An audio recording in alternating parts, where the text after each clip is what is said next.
plan will also help reduce the cost of child care by allowing parents to fully deduct the average cost of child care spending from their taxes. So let's talk about this. Kayleigh McEnany is a Trump supporter and a CNN contributor. Carol Evans is a Clinton supporter and founder of Working Mother Media. And Sabrina Schaefer is executive director of the Independent Women's Forum. Welcome to all of you. Hi. Thank you. You're welcome.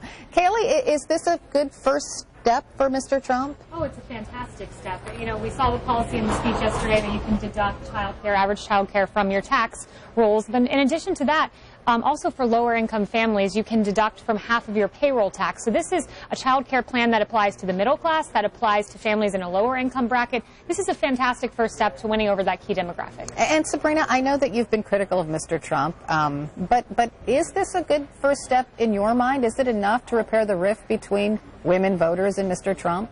Sure. I'm not sure it's going to be enough to, get him to win him the women vote, but I am happy to see that he opened up this conversation. This is an issue that we've worked a lot on this year in particular, and I think that conservatives and by extension Republicans need to focus on, and that is giving resources back to families so that they can make choices in their lives that make the most sense for them. And when it comes to child care, we want to make sure that we have a marketplace that provides for the greatest, most affordable quality care out there and many options for people so that people can make arrangements based on their needs and wants. And so I think a child care tax credit and consolidating some of the existing ones that we have already would be a step in the right direction, certainly. And Carol, I know you're a Clinton supporter, but is this a good first step for Donald Trump? He's Not really. talking about child care, but that's a good thing, isn't it? I think that Donald Trump has no credibility with women on so many levels that this little bone, these few words, a couple of sentences in his economic speech, will do nothing to stem the huge tsunami of Republican women who are going to vote for Hillary in the fall. But he has introduced this issue into the Republican narrative, something that hasn't been done before. It's way too little, it's way too late, and it's not a very effective support.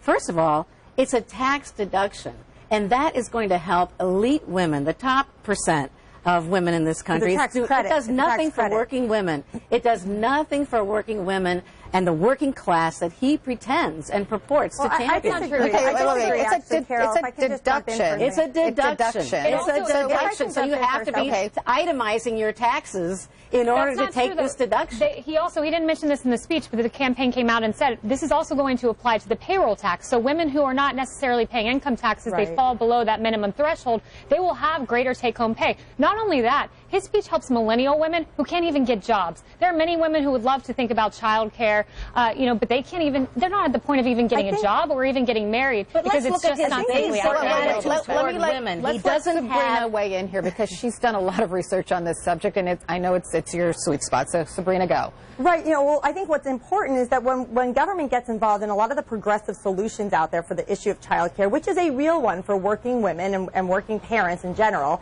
is that they very often are biasing parents towards a particular system of government, namely a child care facility. But when you actually look at the percentage of people who use child care facilities, it's very small. Most people would prefer to have a family member or a friend or a relative be able to help care for those children. And so that's a very good thing, and we don't want to bias people toward one system or another. We want them to have the freedom to make the choice that works for their family, their preferences, and that's why returning resources to individual families so that they can make those arrangements is the best approach. And whether or not this helps Donald Trump is almost besides the point. It's time for Republicans and conservatives to be thinking about better ways to actually help working families. That will go well beyond November. Okay, so Carol, I know I just would love to say, first of all, let's look at Hillary Clinton's proposals. She is supporting pre-K, universal pre-K, which is so important for working families. She's supporting investment in child care, raising the wages of child care workers, which is abysmal, way below the rate that anybody should be paid.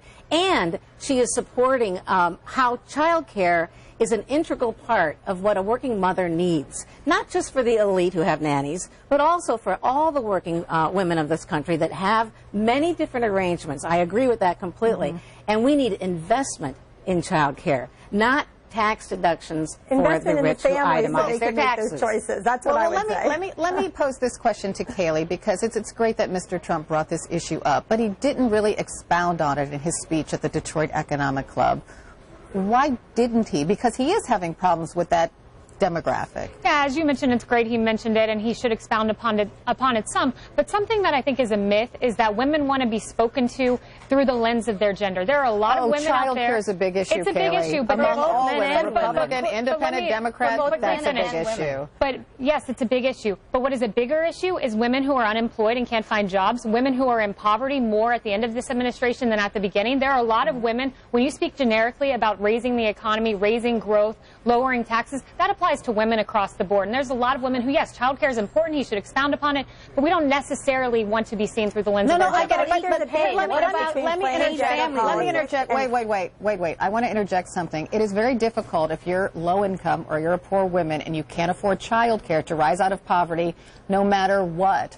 Sure. But there's a lot These are of not jobs women's are available to women. Minority women, millennial women, they can't even find jobs. Donald Trump's speech is about job growth that will rise all boats. Men, women, everyone. I agree, but I do think, Haley, I think that and what he says about women and how he has so few proposals that have anything to do with women and no women on his economic policy group. And Kaylee, I would add this, that I agree that most women don't like the pandering of gender politics, but I do think that conservatives and by extension, again, Republicans have failed to recognize gender differences and that there are different issues that affect men and women, and child care is one of them, and paid leave and equal pay, all of the suite of workplace policies do disproportionately impact women. And whether or not you think that we need to grow government to solve them or rein government in to solve them, which is where I am, it is a conversation that needs to be had. Yeah, and I just bring that up, Kaylee, because Ivanka Trump and her wonderful speech at the Republican National Convention brought all of these issues up, and she directed them specifically toward women, child care, and equal pay. Yes. And I agree with Sabrina that Republicans have been behind on some of these issues. I think their policies apply to women, but talking about it directly to women is an important aspect. And yesterday was the start. But I just challenge the notion that, I think it's kind of offensive to women that a lot of times the Democrats paint them as only caring about contraception and abortion and these very gender-specific issues that are important, but they don't define how women vote. Most women vote on the economy. They vote on terrorism. Let me say something about Ivanka Trump. If she really believes in what she said at the RNC, I think she should vote for Hillary Clinton. And I think that's what a lot of Republican women are going to do. I don't think Ivanka Trump is going to vote. No. I said should. I didn't say would. Anything's possible in this election. Yeah, it's true. You're right about that, Sabrina. Kaylee McEnany, Carol Evans, and Sabrina Schaefer, thanks to all.